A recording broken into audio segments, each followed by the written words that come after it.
안녕하세요. 들으시면 아마 어이가 없을 시댁을 고발하려 합니다. 시댁살이라고 칭하기에는 너무 가벼울 정도로 황당한 시댁 얘기죠. 전 40대의 평범한 결혼 생활을 꿈꾸던 사람이었습니다. 저보다 한 살 위였던 남편은 듬직하지만 귀여운 구석도 있던 딱 제가 선호하던 이상형에 가까운 사람이었습니다. 때로는 아빠처럼, 때로는 가장 친한 친구처럼 제 곁을 지켜주며 함께 했었죠. 안 그래도 좋은 마음이 있는데 주변 지인들이 너무 잘 어울린다며 잘 만난 것 같다는 주변 지인들의 말을 들을 때마다 사랑하는 마음이 더욱 깊어진 것 같습니다. 남편은 은근히 자상한 구석이 있던 사람이었어요. 뭔가 로맨틱한 구석이 있다고나 할까요? 어느 날은 일에 치여서 지친 저에게 갑자기 꽃다발을 선물해 주기도 했고, 또 어느 날은 좋은 일이 생겨서 기분 좋은 저에게 당사자인 저보다 더 축하를 해주며 가끔은 행복함에 눈물까지 보이곤 했죠. 오히려 제가 더 무뚝뚝한 편이었고 남편이 더 감성적인 느낌이 많았습니다. 제게 늘 주기적으로 꽃다발을 선물했었는데 그런 그 사람의 노력에 고마운 마음에 보답하고자 제가 반대로 꽃다발을 선물한 적이 있어요. 남자에게 꽃 선물을 해본 게 처음이라 이게 괜히 엄청 떨리더라고요. 그렇게 꽃다발을 줬는데 그걸 봤더니 한방 웃음을 짓다 이어 눈물을 흘리는 사람입니다. 꽃말 하나하나가 적힌 작은 편지를 보며 이걸 사면서 꽃말까지 고민을 했을 제 모습이 떠올라서 너무 감동이었다고 하더군요. 이렇게 감성이 풍부했던 사람이었죠. 제가 나름 애교를 부려보려고 노력을 해보긴 했는데 남편의 과한 애교와 사랑스러운 모습들을 이길 수는 없었습니다. 지인들에게 이런 귀여운 면과 감성적인 면이 있다고 말하면 다들 믿어주질 않았죠. 왜냐면 외적인 모습은 정말 듬직한 남성 그 자체이니 말입니다. 생긴 것과 다른 행동들은 여기서 멈추지 않았어요. 직장 때문에 회사 근처에서 자취를 하던 저희 집에 자주 와서 이것저것 맛있는 음식도 해주곤 했습니다. 저는 요리에 영 소질이 없었는데 남편은 밑반찬부터 시작해서 어려운 요리들을 금세 뚝딱뚝딱 해내곤 했어요. 무엇보다 그 음식들이 제 입에 딱 맞아서 저희는 집밥 데이트도 즐겨 했답니다. 제가 한식이 먹고 싶으면 한식을 뚝딱 해줬고 양식이 땡긴다고 하면 양식을 뚝딱 해줬죠. 거짓말 하나 보태지 않고 남편이 만들어준 음식들이 너무 맛있어서 솔직히 배달을 시켜 먹기가 싫었어요. 남편은 힘들었겠지만 전 그게 훨씬 맛있더라고요. 그렇게 남편과는 평범한 그런 연애를 한 지 2년차가 되었을 때 결혼을 결심했습니다. 나이도 딱 적당한 나이였지만 저희 두 사람 모두 아이를 원했기에 조금은 서둘러서 결혼하고 싶은 마음도 있었어요. 이런 저희의 뜻을 양가 부모님께서도 흔쾌히 받아주셨고 순조롭게 결혼까지 이어졌어요. 저도 그렇고 남편도 열심히 일하고 돈을 모은 덕분에 저희 수준으로 집도 구하고 살림살이들도 다 채울 수 있었습니다. 물론 집은 대출을 끼지 않고는 도저히 해결할 수는 없었지만요. 결혼을 한 후에도 맞벌이를 하면서 각자의 일에 충실하면서 그렇게 살았습니다. 한 달 정도는 시댁의 간섭도 일체 없었기 때문에 정말 행복했어요. 그런데 그 한 달의 행복은 정말 한 달에서 딱 멈췄고 지옥의 문이 활짝 열렸죠. 하루는 저보다 2살 아래인 신우가 뜬금없이 전화가 왔어요. 새언니, 저예요. 잘 지내죠? 아, 네, 아가씨. 저는 잘 지내고 있어요. 아가씨도 잘 지내시죠? 네, 언니한테 부탁할 게 있어서 연락했거든요. 제가 이번 주말에 시댁 그 형님이 보자고 하셔서 형님네 들렸다가 시댁도 가야 하거든요. 아무래도 애들을 데리고 가기가 조금 그래서 언니한테 좀 부탁을 하려는데 괜찮죠? 우리 애들은 지들끼리 알아서 노니까 새언니가 밥 챙겨주고 뭐 잠자리만 봐주면 되거든요. 근데 제가 애들을 봐본 적이 없어서 난감하긴 하네요. 난감할 거 없다니까요. 애들이 알아서 다 해서 새언니가 할 것도 없어요. 그리고 제가 애들 뭐 챙겨야 할지 대충 적어서 줄 테니까 걱정 마요. 갑작스러운 신우의 요청에 당황스럽긴 했지만 형님을 보고 시댁까지 들려야 한다고 하는 거 보니 뭔 일이 있구나 싶어서 들어줬습니다. 그렇게 약속했던 주말이 왔고 신우의 애들이 6살, 4살 남자애들이라 조금 긴장이 되긴 했죠. 제 친구들 애들만 봐도 이 나이 때 남자애들의 파워가 장난 아닌 걸 대충은 알고 있었거든요. 그런데 하나도 아닌 둘이 오니까 긴장이 되더라고요. 아니나 다를까 시조카들은 아무리 말을 해도 듣지를 않았고 난리를 치며 온 집안을 누비고 다녔습니다. 제 아이들도 아니니 막 혼낼 수도 없고 그렇다고 마냥 오냐오냐 할 수도 없어서 미치겠더라고요. 그런데 더 열받은 건 본인 시조카들이 와서 제가 난감한 상태인 거 뻔히 알면서도 나몰라라 하면서 누워서 뒹굴고 있는 남편 태도였죠. 지켜보다 화가 나서 남편을 방으로 데리고 들어가서 한마디 했습니다. 당신 TV만 보고 있으면 어떡해? 나 혼자 혁준이랑 혁수 보기가 너무 힘들잖아. 당신 조카들인데 나몰라라 하고 그러고 있어 지금? 내가 이렇게 애쓰고 있으면 어련히 나와서 도와줄 거라 생각했는데 이게 뭐야 쉬는 날. 정작 나는 쉬지도 못하고 있는데. 그냥 냅둬 알아서도 놀으라고. 지들끼리 애들끼리 노는 거지. 내가 뭐하고 놀겠어? 애들이 계속 놀아달라고 부추잖아.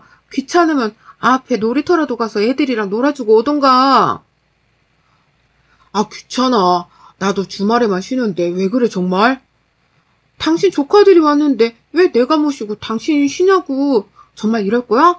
이렇게 나몰라라 하면서 무슨 애를 낳자는 거야? 얘 나오면 나만 독박 육아할 게 훤히 보이네? 남편이 그렇게 죽고 못 사는 시조카들인데 막상 반나절을 함께 있다 보니까 지친 건지 나몰라라 하는 태도를 보였죠. 마치 다른 사람을 보는 듯 했고 미래의 모습을 미리 보는 듯 했습니다.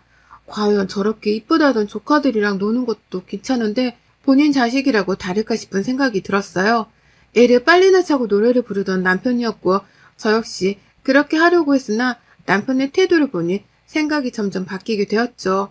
그렇게 우여곡절 끝에 신우가 오면서 상황은 정리가 되었습니다. 남편과 싸운 건 아니었지만 기분이 좋지 않아서 괜히 서로 딱히 대화도 하지 않은 채 보냈어요. 평범하게 또 하루하루를 보내던 중 제가 좋은 스카우트 제의를 받아서 회사를 이직하게 되었습니다. 그런데 한 달 정도 쉴 수 있는 텀이 생겨서 강제 백수가 되어 한 달의 시간을 보내게 되었죠. 그래서 그동안 못했던 것들을 하면서 휴식을 취할 수 있었습니다. 그 휴식조차 허락되지 않은 건지 이 사실을 입사한 남편 때문에 알게 된 신우의 반응은 이제 시작이었습니다. 제가 집에 있으니 평일에도 아이들을 봐달라고 했고 제가 거부를 하자 시무를 앞세워 저를 욕먹이게 했어요. 그 덕분에 저는 시무의 잔소리 폭탄을 들어야 했고 미칠 것 같았습니다. 연수야, 육아는 같이 하는 거야. 같이. 가족들끼리 서로 돕고 그래야지. 너 나중에 애 낳고 어디 가게 되면 누구한테 맡기려고 그러냐? 어? 민정이가 오죽하면 애들 좀 봐달라고 하겠니? 너 일도 안 하고 쉬고 있는데 다 큰 애들 봐주는 게 뭐 어렵다고 그거 싫다고 해. 어머님, 저도 일장이란 게 있잖아요. 뜬금없이 아침에 애들 봐주세요. 이렇게 말하는 건 예의가 아니죠. 적어도 미리 말이라도 했어야죠. 그것도 그렇고 저는 제 애들 낳고 아가씨한테 애 맡길 일 없어서 괜찮을 것 같아요. 정 마음이 불편하시면 어머님이 봐주세요. 저는 혁준이랑 혁수 너무 힘들어요. 야야 연수야, 너 그렇게 싹퉁머리 없는 애였니? 조금 당황스럽네. 민정이가 지금 뱃속에 셋째가 있어. 아직 뭐 말 안 해서 네가 몰랐나 본데 지 몸도 몸이 아닌데 자꾸 시댁에서 부르니까 힘들겠지. 그러니까 애들 좀 봐줘라. 시모는 제게 매정하고 싹퉁머리 없다고 말을 하며 본인 딸만 감싸도는 얘기를 이어갔어요. 왜 제가 이런 소리를 들어야 하는지 모르겠었죠. 정말 싫었지만 셋째까지 가졌고 몸 상태가 좋지도 않다고 하더라고요. 거기다 시댁에 뭔 일이 있는지 신우네 시댁에서 자꾸 호출이 와서 가야 하는 상황이라는 말을 들으니 괜히 또 마음이 약해져서 봐주겠다 했습니다. 매일은 아니더라도 한 번씩은 봐주곤 했죠. 하루나 아이들이 저희 집에 와서 된장찌개가 먹고 싶다고 하는 겁니다. 딱히 요리에 소질도 없는데 당황했죠. 그러나 애들이 먹고 싶다는데 배달로 시킬 수도 없잖아요. 배달 음식은 자극적이라 먹이기도 조금 그랬죠. 결국 급히 마트에 가서 신선한 재료들을 사와서 아주 정성껏 애기 된장찌개 레시피를 검색해가면서 만들어서 먹였습니다. 다행인 건 애들이 너무 맛있게 먹어주는 거예요. 그 산만하고 시끄럽던 시조카들이 앉아서 찌개에 밥을 말아먹는 걸 보니 또 괜히 뿌듯한 마음이 들었습니다. 그렇게 찾아온 평화는 잠시뿐이었고 밥을 먹자마자 거의 집안을 날아다니더라고요. 제가 이렇게 아둥바둥할 때 남편은 애들이 와 있으니 빨리 오라고 하면 오히려 더 늦게 들어와서 저를 더 열받게 했습니다. 아이들을 신우에게 보내고 완전 뻗어서 잤고 그 다음날 아침에 눈을 떠서 핸드폰을 봤는데 깜짝 놀랐습니다. 신우와 시모에게 부재 중 톡 문자가 미친 듯이 와 있었어요. 어리둥절한 마음에 신우에게 전화를 걸었습니다. 그러자 미친 듯이 소리를 치며 말하더군요. 새언니 미쳤어요? 대체 애들한테 뭘 먹인 거요? 혁수 밤새 토하고 설사하고 난리도 아니었다고요. 네? 애들한테 준 게 된장찌개랑 요구르트 말고는 없는데 무슨 소리예요? 애들 찌개도 자극적일까봐 레시피 다 보고 만든 거고 재료도 마트 바로 가서 사온 건데 그럼 제가 지금 생사람 잡는다는 거예요? 대체 우리 혁수는 왜 아픈 건데요? 새언니 말고는 없잖아요. 순간 진짜 화가 머리 끝까지 차오르더라고요. 물론 애가 아프니 흥분한 건 알겠는데 앞뒤 상황 파악도 안 하고 막무가내로 애봐준 제게 소리치며 말하니 열받더라고요. 저기요 아가씨, 지금 너무한 거 아니에요? 제가 뭘 먹인 게 없다고 똑똑히 말했죠. 애가 아파서 예민한 건 알겠는데 이게 지금 뭐 하는 거예요? 그럴 거면 엄마인 본인이 애를 직접 봐야지 어디 무서워서 애 봐주겠어요? 기껏 고생해서 애 봐주니까 돌아오는 말이 겨우 이런 거라면 누가 봐주고 싶겠어요? 저는 신우에게 확 지르고 전화를 끊었습니다. 이어 시모에게도 한 소리 들었어요. 억울했지만 그냥 상종을 말자는 생각으로 아예 생각조차 안 하기로 했죠. 그런데 웃긴 건 그 이후에도 또 본인이 아쉬우니 살살거리면서 저한테 애들 좀 봐달라고 연락을 했습니다. 매번 시댁 때문이라고 말했는데 대체 어떤 시댁이 셋째까지 임신한 며느리를 매일같이 호출할까 싶었어요.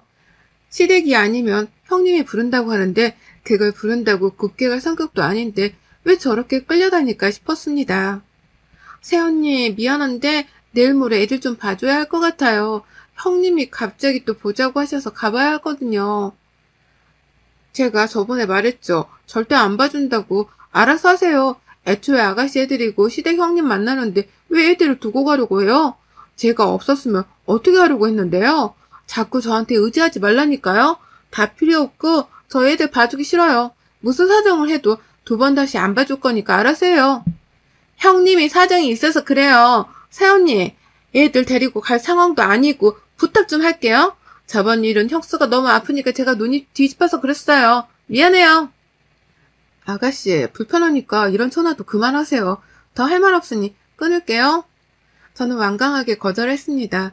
그런데 전날 본인 애들을 데리고 왔고 전 황당해서 이게 뭐냐고 물었지만 시누이는 정신없이 애들에게 들어가라고 했죠. 또 신난 시조카들은 소리를 지르며 막 뛰어들어왔고 순식간에 아수라장이 되었습니다. 새언니 어쩔 수 없어서 데리고 왔어요. 잘 부탁해요. 그리고 애들 조심해야 할 거 제가 카톡으로 보낼 테니까 보고 참고해요. 한 10가지가 넘는 주의사항들이 있었습니다. 챙겨줘야 할 것들과 피할 것, 뭐 그런 것들이 적혀 있었는데 다 떠나서 미친 거 아닌가 싶었어요. 아무리 생각해도 열받아서 미치겠었죠. 당신 동생한테 전화해서 당장 애들 데리고 가라고 해. 안 그럼 집으로 내가 데려다 놓을 거라고. 이게 대체 뭐하는 똥매너야? 어? 날 얼마나 무시하면 이딴 짓을 하냐고. 나 이번에 가만 못 넘어가니까 당장 전화해서 말해. 둘 사이에 나 좀 냅둬. 왜 나한테 그래? 아, 나도 몰라.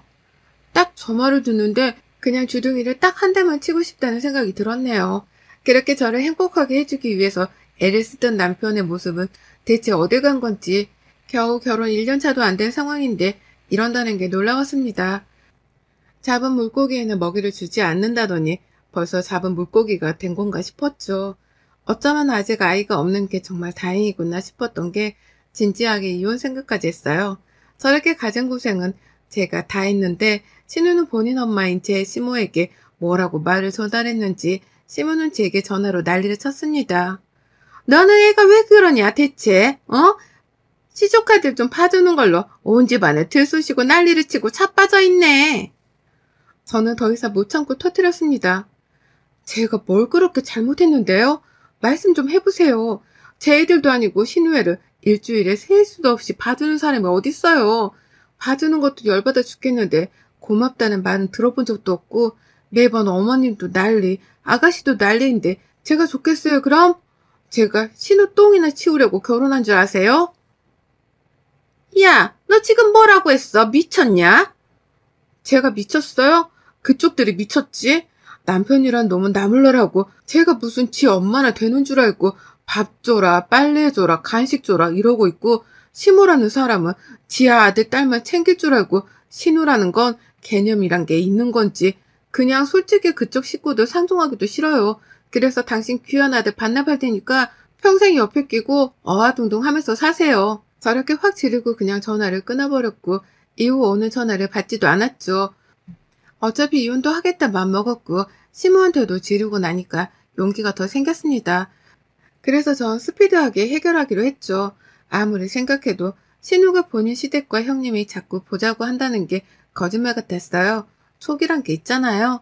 이혼까지 결심한 마당에 너도 죽었다는 마음으로 신우 남편에게 전화를 해서 대화를 해보니 전혀 그런 일이 없다고 했습니다.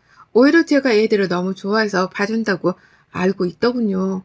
그래서 전 신우 남편에게 대화 끝에 신우네 시댁과 형님네 주소까지 알아냈습니다. 그 곧장 신우에게 전화를 했어요. 야, 난데 나 지금 너희 엄마한테 니네 오빠 반납했거든? 한마디로 눈에 보이는 게 없다는 말이거든. 그래서 니네 시댁이랑 형님네 가서 한바탕 해볼까 하는데 어때? 뭐라고요? 거기 왜 가 당신이? 뭘 왜 가? 대체 시댁이랑 형님이란 것이 왜 그렇게 널 불러서 날 고통스럽게 했는지 나 이유는 알아야겠어. 억울하잖아. 전화를 끊고 전 정말 바로 신우네 시댁에 갔고 형님이란 사람을 시댁으로 불러놨어요.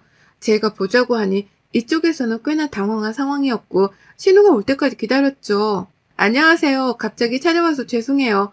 다름이 아니라 도대체 매주마다 아가씨를 왜 그렇게 부르세요? 그 덕분에 애들을 매일같이 보느라 제가 죽을 것 같았거든요. 결국 이혼하게 되었고요. 새언니 그만해요. 제발. 내가 설명할 테니까. 무슨 말인지 영 모르겠네. 저희는 민정이 애를 부른 적도 없고 부른다고 올해도 아닌데. 아, 혹시나 했는데 역시나 아니었네요.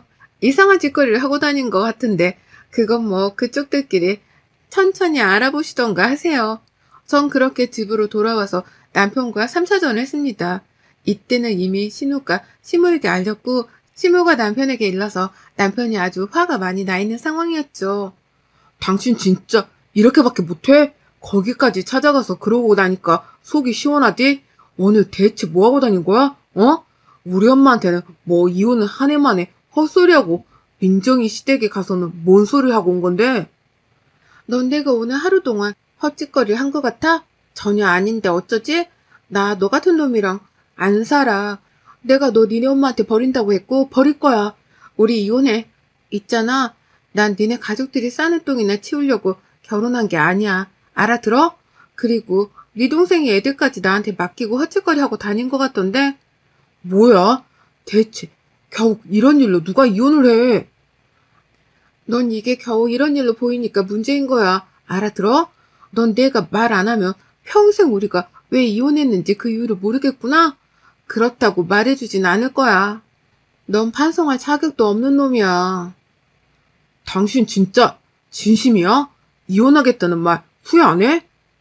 드라마 찍냐? 웃기고 있네. 후회 안 하니까 걱정 말고 니네 가족동은 네가 직접 치우든가 본인들이 직접 치우라고 해. 더럽고 냄새나니까. 전 그렇게 남편과 격한 대화를 마치고 완강하게 이혼을 밀고 나갔습니다. 처음에는 무슨 이런 일로 이혼을 하겠다고 하냐며 제가 정말 하지 않을 거라고 생각했는데요. 그러나 시간이 갈수록 제가 확고해 보여서 놀랬는지 붙잡더라고요. 이혼을 절대 하지 않겠다고 난리치길래 소송으로 갈 시 남편이 얼마나 불리해지는지 알려줬습니다. 알려진 이유는 혼인기간이 긴 것도 아니라 위자료나 재산 분할을 유리하게 할 것도 딱히 없어서 그냥 빨리 이 관계를 끝내고 싶었거든요. 그래서 나름 저만의 방법으로 설득을 한 거죠. 하루빨리 헤어지도록 말입니다. 이혼 소송으로 가면 불리하다는 걸 이해한 건지 협조를 해줘서 나름 수월하게 이혼을 하게 되었죠. 이혼을 하는 과정에서 저는 더 먼저 이혼을 당한 게 신우라서 너무 고소했어요. 분명 뭔가가 있을 거라고 생각했던 신우는 알고 보니 바람을 피고 있었다고 합니다. 제 애기의 수상함을 느낀 신우 남편은 그가 의심되던 행적으로 밟아봤나 봐요. 그런데 바람이 맞았던 거고 뱃속에 있다는 그 셋째도 상간남 아이인지 신우 남편 아이인지도 모르는 상황이라고 합니다. 결국 신우는 남편에게 완전 처참하게 셋째를 임신한 채로 버림을 받았고 첫째, 둘째는 모두 신우 남편에게 양육권을 빼앗겼죠. 능력도 없고 바람까지 핀 신우의 손을 들어줄 리가 없잖아요. 저는 이혼을 하고 오히려 좋은 상황으로 지냈습니다. 마가 낀 듯 하루하루 고통스러웠던 결혼 1년 정도의 시간과는 완전히 달랐어요. 요즘은 하는 일마다 술술 풀리는 것 같고 드디어 사람답게 사는 기분이 들고 있습니다. 스카웃된 회사에서 제 역량을 발휘하며 살고 있는데 제법 커리어우먼 느낌이 나서 만족스러워요. 나름 돌싱녀라 커리어에 더 신경을 쓰게 되더라고요. 저랑 전 남편은 결혼과 동시에 2세 계획을 세울 정도로 아이에 대한 생각이 컸었어요. 그래서 만약 혹시라도 아이가 있었다면 이혼을 쉽게 못했을 것 같습니다. 그렇기 때문에 여러분, 아무리 사랑하는 사람이고 없으면 죽을 것 같아도 결국 다 사라지니까 결혼을 신중하게 생각해야 하는 거 맞아요. 그리고 결혼보다 더 신중한 건 임신이라고 생각합니다. 한 생명을 낳는다는 것은 어마무시한 책임감이 뒤따르니 신중해야 해요. 돌싱녀로 돌아온 앞으로의 제 삶에 많은 응원을 부탁드리겠습니다. 여러분의 생각은 댓글로 남겨주세요. 오늘도 시청해 주셔서 정말 감사합니다.